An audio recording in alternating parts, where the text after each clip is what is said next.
चीन प्रेम के चलते मालदीव के राष्ट्रपति मोहम्मद मोइजू ने एक बार फिर भारत के खिलाफ जहर उगला है। मोइजू ने चीन के उकसावे के बाद भारतीय सैनिकों को लेकर बयानबाजी तेज कर दी है। मोइजू चीन के प्रेम में इतने अंधे हो गए हैं कि उन्होंने भारत विरोधी बयानबाजी करते हुए चेतावनी दी है कि मालदीव में 10 मई के बाद कोई भी भारतीय सैनिक नहीं रहेगा और न ही भारतीय सैनिकों को मालदीव में रहने की इजाजत दी जाएगी, फिर चाहे वो सादे ही कपड़ों में क्यों ना हो।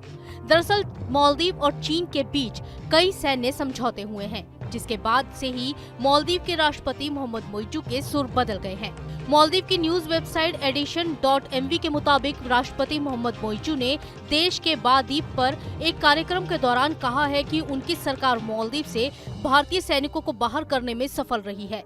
जो लोग अफवाह फैला रहे हैं वो स्थिति को और गड़बड़ करने की कोशिश कर रहे हैं। ये लोग अफवाह फैला रहे हैं कि भारतीय सेना मालदीव से नहीं जा रही और भारतीय सैनिक सादे कपड़े पहनकर वापस लौट रहे हैं। हमें इस तरह की बातों पर विश्वास नहीं करना चाहिए जो संदेह पैदा करती हैं।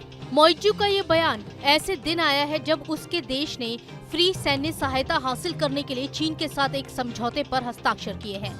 हालांकि ये सैन्य मदद किस तरह की होगी अभी तक इस बारे में ज्यादा जानकारी नहीं मिल पाई है। इसके अलावा चीन के शोध जहाज शियांग यांग हांग 3 को लेकर भी मालदीव और चीन के बीच एक समझौता हुआ है। दरअसल चीन का ये जहाज हाल ही में मालदीव पहुंचा था। इसे चीन का जासूसी जहाज भी कहा जाता है। माना जा रहा है कि इस जहाज के मालदीव में तैनात होने से भारत की चिंता बढ़ सकती है।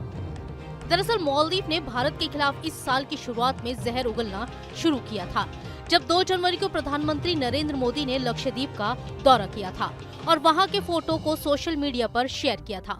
इसके बाद से ही मालदीव की मोइजू सरकार भारत को लेकर लगातार बयानबाजी कर रही है, जिसका फायदा चीन भारत के खिलाफ उठाने का काम कर रहा है।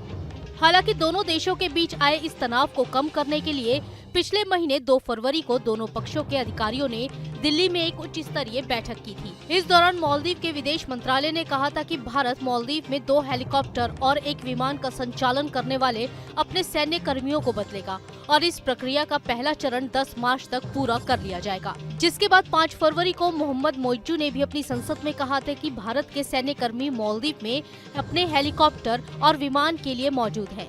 लेकिन एक बार फिर भारत को धमकाने की हिम्मत करने वाले मोइजू के बयान से ये साफ हो गया है कि मोइजू चीन के प्रेम में बिल्कुल अंधा हो गए हैं और उन पर अंधा विश्वास भी कर रहे हैं, जिसकी वजह से भारत से मालदीव के रिश्ते बिगड़ रहे हैं और चीन के साथ उनके संबंध मजबूत हो रहे हैं। Team news nation.